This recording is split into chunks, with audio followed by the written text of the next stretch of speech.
नमस्कार, tri city bulletin में आपका स्वागत है। मैं हूं रूही ग्रोवर और सबसे पहले न्यूज़ हेडलाइंस।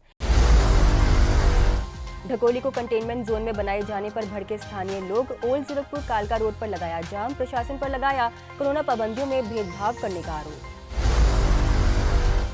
हरियाणा में निजी स्कूलों ने की खट्टर सरकार से आर्थिक पैकेज की मांग। कोरोना काल में किए जा रहे सरकारी इंतजामों पर भी उठाए सवाल। और चैत्र नवरात्रों के पहले दिन भक्तों ने किए माता मनसा देवी के दर्शन। हरियाणा स्पीकर ज्ञानचंद गुप्ता भी पहुंचे माता के दरबार।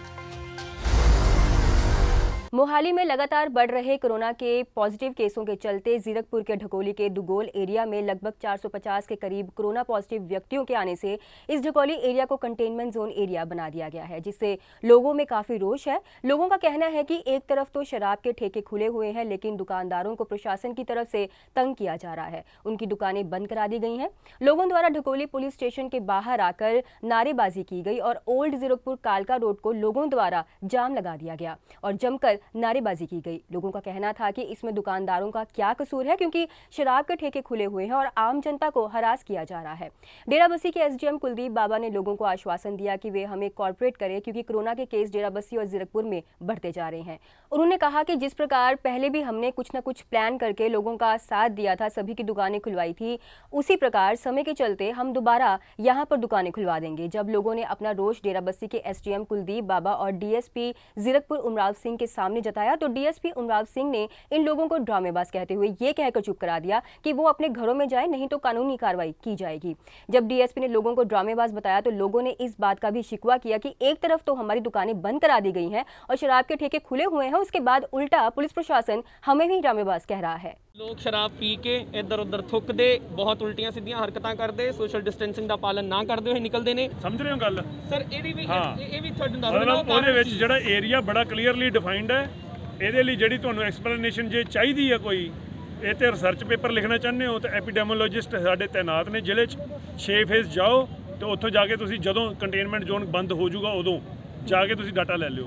ਪਰ ਉਦੋਂ ਤੱਕ ਸਾਡਾ ਇਹ ਫਰਜ਼ ਵੀ ਆ ਨਾਗਰਿਕ ਹੁੰਦਿਆਂ ਆਰਟੀਕਲ 51 'ਚ ਵੀ ਤੁਸੀਂ ਸਰਕਾਰ ਦੀਆਂ ਲੀਗਲ ਹਦਾਇਤਾਂ ਨੂੰ ਇਨ ਬਿਨ ਪਾਲਣਾ ਕਰੋ ਬਿਨਾਂ ਕੁਐਸਚਨ ਕੀਤੇ। ਕੀ ਧਿਆਨ ਰੱਖਣ ਲੋਕ ਜਿਹੜੇ ਇੱਥੇ ਦੇ ਹੈਗੇ ਨੇ ਜਾਂ ਬਾਹਰੋਂ ਕਿਸੇ ਨੇ ਇੱਥੇ ਆਣਾ ਹੈ। ਇਹਦੇ 'ਚ ਬੇਨਤੀ ਇਹ ਕੀਤੀ ਜਾਂਦੀ ਹੈ ਜੀ, ਇਹਨੂੰ ਕੰਟੇਨਮੈਂਟ ਜ਼ੋਨ ਬਣਾਇਆ ਗਿਆ ਬਿਕੋਜ਼ 475 ਕੇਸਿਸ ਜਿਹੜੇ ਆ ਸਾਹਮਣੇ ਆਏ ਨੇ, ਸੋ ਉਹਨਾਂ ਨੂੰ ਕੰਟੇਨ ਕਰਨ ਵਾਸਤੇ ਅਸੀਂ ਕੰਟੇਨਮੈਂਟ ਬਣਾਇਆ। ਸਾਡੀ ਇਹ ਬੇਨਤੀ ਹੈ ਤੇ ਸਾਡੀ ਤੁਹਾਨੂੰ ਵੀ ਇਹੀ ਬੇਨਤੀ ਹੈ ਕਿ ਇਹਦੇ ਵਿੱਚ ਇਹ ਸਰਕੂਲੇਟ ਕੀਤਾ ਜਾਵੇ ਕਿ ਐਸੈਂਸ਼ੀਅਲ ਸਰਵਿਸਿਜ਼, ਪ੍ਰੋਕਿਉਰਮੈਂਟ ਤੇ ਮੈਡੀਕਲ ਸਰਵਿਸਿਜ਼ ਕੁਝ ਨਹੀਂ ਰੋਕੀਆਂ ਗਈਆਂ, ਲੇਕਿਨ ਕੰਟੇਨਮੈਂਟ ਜ਼ੋਨ ਬਣਾਇਆ ਗਿਆ। ਸੋ ਬੇਨਤੀ ਇਹ ਹੈ ਵੀ ਇਸ ਨੂੰ ਫੋਲੋ ਕੀਤਾ। ਇਹਨੂੰ ਜੀ ਕੰਟੇਨਮੈਂਟ ਜ਼ੋਨ ਜਿਹੜਾ ਬੰਦ ਹੈ ਜਦੋਂ 475 ਕੇਸਿਸ ਆ ਜਾਂਦੇ ਆ ਤਾਂ ਉਹਦੇ ਵਾਸਤੇ ਹੈ ਜੀ ਇਹ ਕੰਟੇਨਮੈਂਟ ਜ਼ੋਨ ਬਣਾਇਆ ਗਿਆ। ਇਹਨੂੰ ਅਸੀਂ ਟਾਈਮ ਟੂ ਟਾਈਮ ਮੋਨੀਟਰ ਕਰਾਂਗੇ। ਫਿਲਹਾਲ ਅਸੀਂ ਇਹਨੂੰ 14 ਡੇਜ਼ ਦਾ ਟੈਸਟਿੰਗ ਪੂਰੀ ਰਹੇਗੀ ਜੀ। ਰੈਪਿਡ ਐਂਟੀਜਨ ਅਸੀਂ ਬੇਨਤੀ ਕਰਾਂਗੇ ਲੋਕਾਂ ਨੂੰ, ਲੋਕ ਆਪਣੇ ਟੈਸਟ ਵੀ ਕਰਾਉਣਗੇ, ਅਸੀਂ ਕੰਟੈਕਟ ਟ੍ਰੇਸਿੰਗ भी करेंगे, जो भी गवर्नमेंट दी गाइडलाइंस है उसके मुताबिक काम करेंगे। कोरोना के रोजाना करीब 400 मामले सामने आ रहे हैं। बढ़ते मामलों को देखते हुए चंडीगढ़ पीजीआई ने एक बार फिर से फिजिकल ओपीडी को बंद करने का फैसला किया है। इस फैसले के तहत अब मरीजों को अस्पताल में नहीं बुलाया जाएगा, बल्कि पहले की तरह टेली कंसल्टेशन के माध्यम से ही उनका इलाज किया जाएगा। हालांकि जिनको डॉक्टर द्वारा बुलाया जा रहा है सिर्फ वही मरीज ओपीडी पहुंच रहे हैं। ओपीडी के बाहर सिक्योरिटी गार्ड तैनात किए गए हैं और जिनको मैसेज आया है सिर्फ उन्हें ही ओपीडी में जाने की इजाजत दी जा रही है। ओपीडी के बंद होने के बावजूद पीजीआई में आपातकालीन सेवाएं जारी रहेंगी। इसके अलावा पीजीआई में डायलिसिस, इमरजेंसी में ऑपरेशन, एमआरआई, पीईटी स्कैन आदि सेवाएं जारी रहेंगी। पीजीआई में इस वक्त काफी कोरोना पॉजिटिव मरीज भर्ती हैं। यहाँ पर सभी बेड और वेंटिलेटर लगभग फुल हो चुके हैं, जिनके ज्यादातर दूसरे राज्यों से आए मरीज हैं। इसलिए पीजीआई की ओर से हरियाणा, पंजाब और हिमाचल को ये हिदायत दी गई है कि अगर वहां से किसी मरीज को रेफर किया जा रहा है उसे तभी रेफर किया जाए जब उसका इलाज संबंधित राज्य में संभव ना हो, क्योंकि पीजीआई में गंभीर रूप से बीमार मरीजों का इलाज किया जाता है। गौरतलब है कि पिछले साल भी लॉकडाउन के दौरान टेली कंसल्टेंसी शुरू की गई थी और शुरुआत में डॉक्टर प्रतिदिन करीब 200 मरीजों से बात कर रहे थे, लेकिन अब ये संख्या बढ़कर करीब 2500 तक पहुंच चुकी है। कोई भी मरीज पीजीआई में संपर्क कर डॉक्टर से बात कर सकता है ताकि डॉक्टर उसकी बीमारी को समझकर उसके इलाज के बारे में जानकारी दे सके। हरियाणा में कोरोना संक्रमण के चलते सरकारी और निजी स्कूल बंद किए गए हैं। इसके विरोध में निजी स्कूलों की संस्था federation of private school welfare association ने आज एक प्रेस कॉन्फ्रेंस की। इस दौरान संस्था की हरियाणा इकाई के अध्यक्ष कुलभूषण शर्मा ने सरकार से सवाल किया कि क्या सिर्फ स्कूलों से ही कोरोना महामारी फैल रही है। उन्होंने कहा कि हरियाणा में 80% निजी स्कूलों से ही पढ़ाई की व्यवस्था चलती है। ऐसे में नियमित फीस न मिलने से स्कूलों को चलाना मुश्किल हो रहा है। उन्होंने कहा कि अब तो अध्यापकों के सामने 2 वक्त की रोटी का सवाल भी खड़ा हो गया है। दूसरी ओर कुलभूषण शर्मा ने हरियाणा के नेताओं से सवाल किया कि उनकी रैलियों में कोरोना क्यों नहीं फैलता। उन्होंने ये भी कहा कि हरियाणा में वर्तमान में स्कूलों में दाखिले की प्रक्रिया शुरू हो चुकी है। लगभग पिछले 1 साल से प्राइवेट स्कूल बंद पड़े हैं। आर्थिक तंगी से मजबूर होकर अब संस्था ने सरकार से अपील की है कि उनके सुझावों पर ध्यान दिया जाए। इसके साथ ही उन्होंने खट्टर सरकार से अपील की है कि स्कूल बसों की लाइफ साइकिल को 2 वर्ष के लिए बढ़ाया जाए और बेरोजगार स्कूल बस ड्राइवरों को 3000 रुपये बेरोजगारी भत्ता दिया जाए। 2000 रुपये और 25 किलोग्राम चावल जैसी राहत के साथ अन्य राहत पैकेज भी स्कूलों के लिए जारी किए जाएं। इसके अलावा जिन अभिभावकों की सालाना आय 2.5 लाख रुपए से कम है, उनके लिए भी सरकारी पॉलिसी बनाकर राहत प्रदान करें ताकि अभिभावक स्कूलों की फीस दे सकें। अब मैं बताता हूँ, समझना हम ये चाहते हैं कि जब सभी चीज़ें खुली और हम उसके कुछ अल्टरनेटिव बताएंगे, ब्लेंडेड लर्निंग के बताएंगे, सोशल डिस्टेंसिंग के बताएंगे, हम कहेंगे इतने परसेंटेज से स्कूल चलाए जा सकते हैं। नंबर 1 बात ये, अगर सरकार कन्विंस कर देगी तो हम उनकी बात। दूसरी बात आपने कहा कि बच्चों के कोरोना को लेकर, मैं एक बात, मेरे को भी कोरोना हुआ। कोरोना अपने घर मैं लेके गया, मेरे बच्चे नहीं लाए, मेरे बच्चे आज भी सेफ हैं। जो रैलियों में जा रहे हैं तब क्यों नहीं कहा जा रहा कि भाई ये भर में कोरोना लेके जा सकते हैं, रैलियां जो है डिजिटल कर दी जाए, ऑनलाइन। हम भी सारे चुप करके जो है खबरें लगा रहे हैं और बड़े आराम से हम सोशल मीडिया पे भी देख रहे हैं। क्या वो कोरोना लेके घर नहीं जा रहे होंगे? क्या गारंटी है उसकी, मुझे ये बताइए।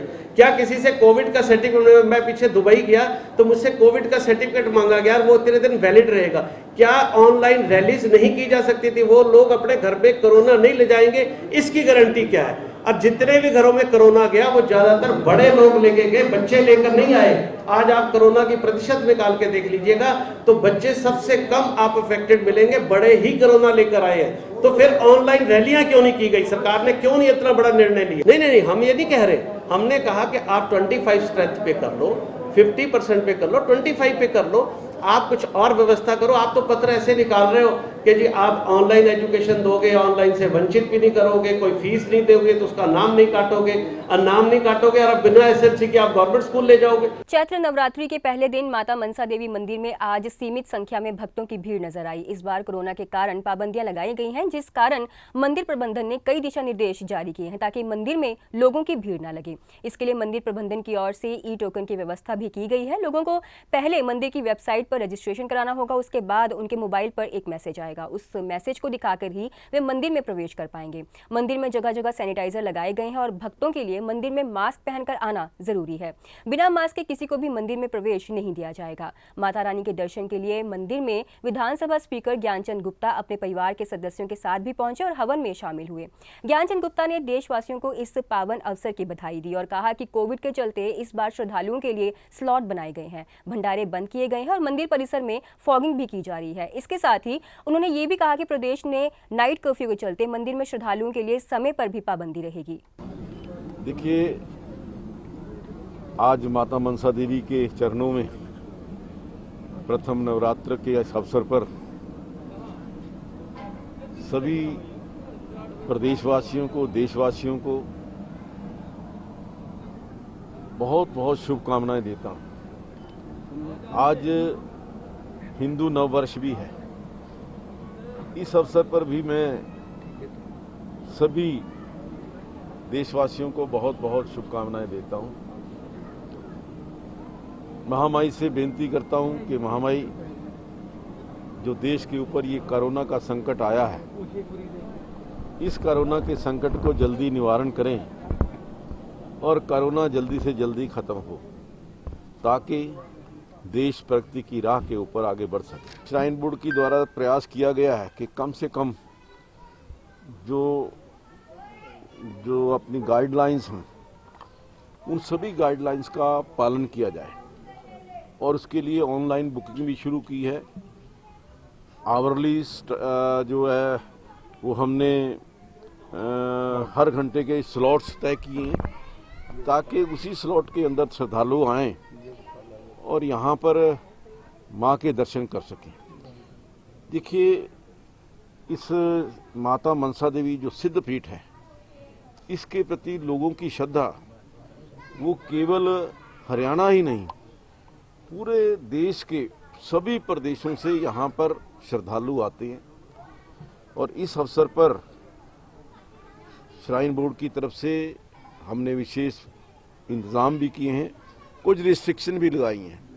अब की बार पहली बार शायद भंडारा जो है वो आज यहाँ पर नहीं हो रहा, भंडारे सब बंद किए हैं, प्रसाद का जो वितरण है वो बंद किया है, और सोशल डिस्टेंसिंग मेंटेन करने के लिए, सैनिटाइज करने के लिए निरंतर फॉगिंग की जा रही है, यहाँ पर सैनिटाइज किया जा रहा है और कोशिश की जा रही है कि ये जो कोरोना है इससे दूर रहा जाए।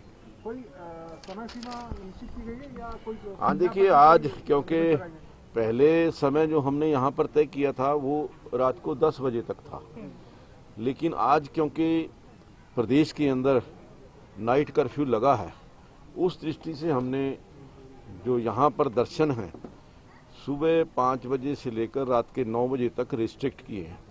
और मैंने तो ये भी कहा है कि आधा घंटा पहले ही यहाँ पर अगर हम रिस्ट्रिक्शन करेंगे, 8:30 बजे ही दर्शन करेंगे, तब 9 बजे तक श्रद्धालु अपने अपने घरों को वापस जा सकेंगे। चंडीगढ़ शहर के सेक्टर 34 में एक्सिस बैंक की चेस्ट से 4 करोड़ 4 लाख रुपए चोरी करने वाले सिक्योरिटी गार्ड सुनील का 48 घंटे के बाद भी कोई सुराग नहीं लग पाया है। सिक्योरिटी गार्ड पल्सर बाइक से ड्यूटी पर आता था। उसने बाइक भी चोरी के दौरान बैंक चेस्ट के पीछे पार्क की हुई थी। जिस जगह पर बाइक खड़ी की गई थी वहां तक यूटी पुलिस का स्नीफर डॉग गया था, लेकिन यहां से आरोपी और बाइक का कुछ पता नहीं चल पाया। सिक्योरिटी गार्ड की आखिरी लोकेशन भी बैंक की ही आई है। बैंक की इस ब्रांच में एटीएम में रुपए भरने के लिए बक्सों में रुपए लेकर टीमें जाती थी। इन्हीं एक बक्से को तोड़कर सुनील पैसे चुराकर रात के समय भाग गया। बताया जा रहा है कि सुनील के साथ पंजाब पुलिस के 4 मुलाजिम भी ड्यूटी पर तैनात थे। इन्हें बैंक चेस्ट के गेट पर बारी बारी ड्यूटी देनी होती है। सिक्योरिटी गार्ड बार बार बाहर आ रहा था और देख रहा था कि गेट पर कोई है या नहीं। कई बार के प्रयास के बाद गार्ड को मौका मिल गया। वह अंदर गया और 2 बैग में रकम लेकर बाहर आ गया। चोरी की गई सारे रुपए 2-2 हजार के हैं। जांच में सामने आया है कि आरोपी 20 बंडल और नोटों के 2 पैकेट लेकर गया है। इनका वजन 23 किलो है। पुलिस बस स्टैंड के साथ लगते पार्किंग में भी आरोपी के बाइक के नंबर की पहचान कर रही है। सोमवार को सुनील के परिवार को मोरनी पुलिस चौकी में पूछताछ के लिए बुलाया गया। परिवार ने बताया कि वो सुनील को 9 साल पहले ही बेदखल कर चुके हैं। सुनील के पिता राममूर्ति ने बताया कि 2011-12 में सुनील कॉलेज जाता था। कुछ समय बाद ही पता चला कि वह लड़की को भगाकर शादी कर चुका है। हमने उसे बेदखल कर दिया था। कुछ समय पहले ही उसने पत्नी को तलाक दे दिया था। आरोपी की पत्नी मोहाली में रह रही है। चंडीगढ़ पुलिस की कई टीमें आरोपी सिक्योरिटी गार्ड को पकड़ने के लिए रेड कर रही है, लेकिन अभी तक उन्हें सफलता नहीं मिली है। सेक्टर 34 थाने के एसएचओ और एसपी श्रुति अरोड़ा आरोपी को पकड़ने के लिए प्रयास कर रहे हैं।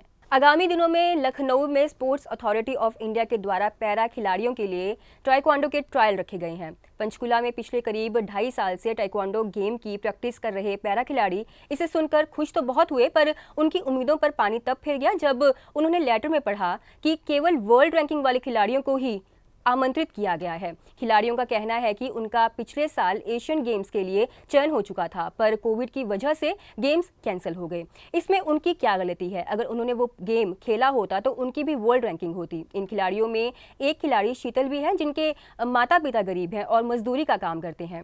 इनके कोच हरजिंदर सिंह ने बताया कि ये खिलाड़ी ट्रायल्स में जा रहे खिलाड़ियों से बेहतर है और मौका सबको दिया जाना चाहिए, उसके बाद ही श्रेष्ठ का चुनाव हो। उन्होंने बताया कि खिलाड़ियों ने अपनी ओर से स्पोर्ट्स अथॉरिटी ऑफ इंडिया को ईमेल के जरिए बताया कि वो भी इस ट्रायल्स का हिस्सा बनना चाहते हैं। एक खिलाड़ी मेहनत और लगन से पसीना बहाकर सिर्फ ये ही उम्मीद करता है कि वो देश का नाम रोशन करे। अब देखना होगा कि क्या खेल विभाग इन खिलाड़ियों की आवाज़ सुनता है और इन्हें भी खुद को साबित करने का मौका दिया जाता है। और ये भी कौन नहीं जानता कि हरियाणा के खिलाड़ियों ने देश को विश्व भर में पहचान दिलाने का काम किया है। एक और सरकार लगातार खिलाड़ियों को हर सहूलियत देने के लिए दावे ठोकती नजर आ रही है, लेकिन असलियत इससे परे है। मैं Gurmeet Singh, para taekwondo athlete, Tau Devilal stadium. तो कब से आप ट्रेनिंग कर रहे हैं टाइक्वांडो? पिछले 2 वर्षों से मैं ट्रेनिंग कर रहा हूँ। जब से मुझे हरजिंदर जी कोच हैं हमारे, उन्होंने मुझे बताया था, तो पिछले 2 साल से कड़ी मेहनत मैं कर रहा हूँ, जब से ये गेम ओलंपिक के लिए पैरा एथलीट को लिया जा रहा है। तो अभी आपको पिछले मौका मिला था और कोरोना कारण नहीं जा रहा है, तो अब आप क्या डिमांड कर रहे हैं स्पोर्ट्स अथॉरिटी ऑफ इंडिया से? पिछले वर्ष मेरी एशियन चैम्पियनशिप में सिलेक्शन हुई थी और मुझे लेबनान खेलने जाना था, तो ऐन मौके पे लॉकडाउन लगा, जिसके कारण वो पोस्टपोन हो गई अगले वर्ष के लिए। तो अब क्या है कि साई की तरफ से, स्पोर्ट्स अथॉरिटी ऑफ इंडिया की तरफ से एक लेटर जारी हुआ कि वो बोल रहे हैं कि जो इंटरनेशनल खेला हुआ खिलाड़ी है वही पैराथलीट सिलेक्शन ट्रायल दे सकता है। तो हम जो 2 साल से प्रैक्टिस कर रहे हैं, हम चाहते हैं कि हमें भी मौका दिया जाए। पिछले कोविड के कारण ये समय इंटरनेशनल खेल नहीं हो सके हैं, इसलिए हमें मौका दिया जाना चाहिए। हम प्रैक्टिस कर रहे हैं, बहुत अच्छी प्रैक्टिस कर रहे हैं, और सरकार से भी और साई अथॉरिटी से भी यही रिक्वेस्ट है हमारी कि जो बेस्ट एथलीट है उसको ही सिलेक्शन ट्रायल करवा कर आगे भेजा जाए। तो लेटर भी लिखी है आपने स्पोर्ट्स? मैंने एक लेटर बनाई है, लिखी है, उनको रिक्वेस्ट की है कि ओपन ट्रायल करवाया जाए और उसमें जो बेस्ट एथलीट है उसे ओलंपिक क्वालिफिकेशन के लिए भेजा जाए। मेरा नाम शीतल है, मैं government girls senior secondary school sector 15 में पढ़ती हूँ। मेरे पापा एक मज़दूर है और मैं 2 साल से ट्रेनिंग कर रही हूँ और मुझे एशियन गेम ट्रायल में भाग लेने का मौका दिया जाए। तो ये था हमारा आज का ट्राई सिटी बुलेटिन। आपको ये प्रोग्राम कैसा लगा हमें कमेंट सेक्शन में कमेंट करके बता सकते हैं। इस प्रोग्राम को लाइक और शेयर करना ना भूलें और चैनल को सब्सक्राइब करने के लिए बेल आइकन दबाएं। नमस्कार।